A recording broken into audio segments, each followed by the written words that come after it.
अस्सलाम वालेकुम, welcome to the fresh episode of the tech show. आज की वीडियो को स्टार्ट करते हैं Realme के साथ। तो कल पाकिस्तान के अंदर Realme ने अपने Note 50 को लॉन्च कर दिया हुआ है। 23,500 प्राइस है, 4GB 64GB का वेरिएंट लॉन्च किया गया है। ओवरऑल अगर हम लोग स्पेसिफिकेशंस के ऊपर देखते हैं तो प्राइस के हिसाब से स्पेसिफिकेशन काफी ज्यादा डिसेंट है, लेकिन इस स्मार्टफोन के अंदर एक सबसे बड़ा मसला है इसकी मेमोरी, क्योंकि 64GB वाला वेरिएंट है। तो अगर आप लोग इस स्मार्टफोन को बाय करते हो तो भाई आपका जो फोन है ना उसकी मेमोरी शुरू होते ही खत्म हो जाएगी, क्योंकि 64GB की मेमोरी आज की डेट के अंदर काफी ज्यादा कम है। अगर आप लोगों को स्मार्टफोन को बाय करना तो भाई इस चीज को अपने माइंड के अंदर रखिएगा कि जो मेमोरी है बहुत जल्द फुल हो जाएगी। उसके बाद आपको मेमोरी कार्ड डालना पड़ेगा, क्योंकि मेमोरी कार्ड को डालने की सपोर्ट मिल जाती है।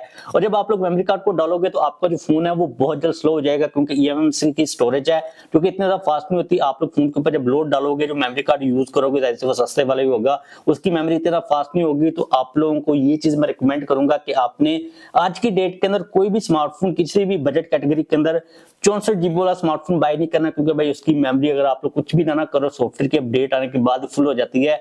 आजकल हर नए रोज आने वाले दिन के अंदर सॉफ्टवेयर की अपडेट्स आ रही होती हैं।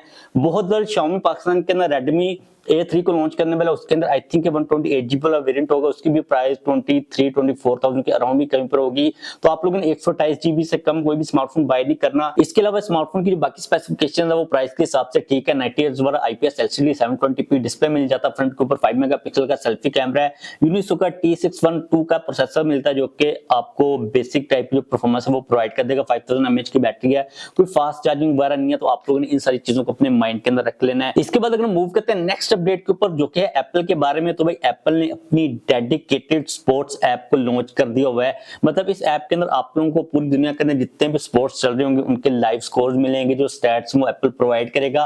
अभी तक के लिए इस एप्लीकेशन को यूएस और यूके वगैरह के अंदर लॉन्च किया गया और इन्होंने जिन लीग्स को कवर करना है उनकी लिस्ट पे आप लोग यहाँ पर देख सकते हो। क्रिकेट का अभी दूर दूर तक इतना खास नामो निशान नजर नहीं आ रहा। आपके माइंड के अंदर ये क्वेश्चन आ रहा होगा कि भाई ये क्या PSL वगैरह को कवर करेंगे?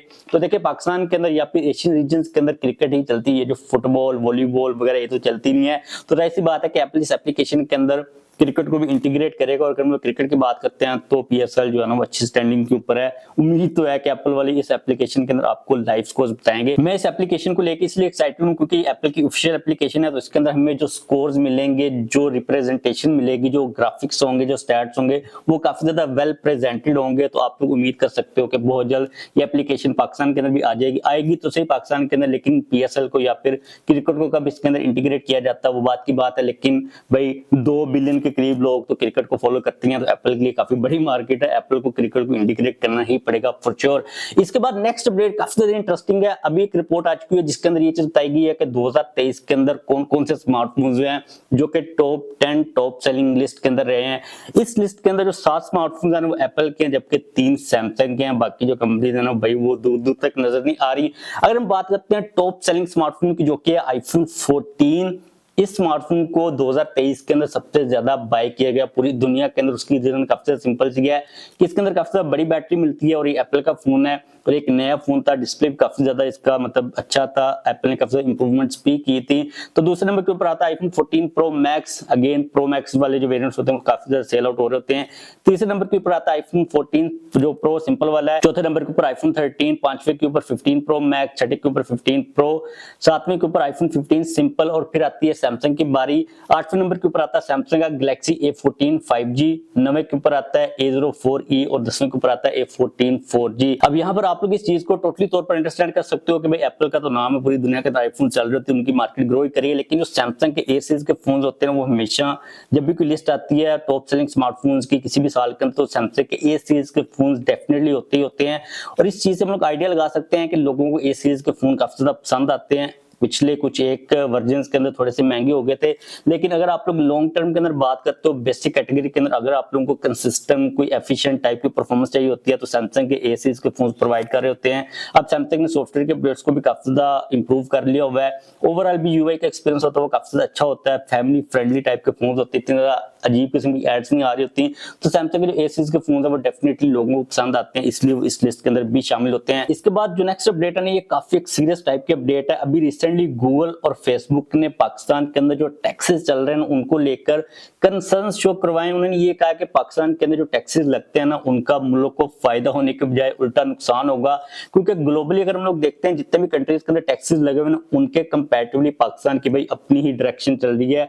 पाकिस्तान अलग ही चल रहा है। जो 60 कंट्रीज ने आपस में टैक्स की टेरिटरी पता नहीं क्या लफ्ज होता है, टेरिटरी साइन की, इतना उसके अकॉर्डिंगली पाकिस्तान नहीं चल रहा। उन्होंने यहाँ पर एक एग्जांपल भी दिया है कि जो सिंध का बोर्ड ऑफ रेवेन्यू है वो ये कहता है कि आप लोग अगर पाकिस्तान के अंदर एड्स को चलाते हो, ऐसी कंपनी जो कि पाकिस्तान के अंदर ऑफिशियली तौर पर यहाँ की लोकल नहीं है, अगर उसकी पाकिस्तान के अंदर एड्स चलती हैं तो उसके ऊपर 13% जो है ना वो टैक्स होगा, जिसको वो लोग प्रोविजनल सेल्स टैक्स कहते हैं।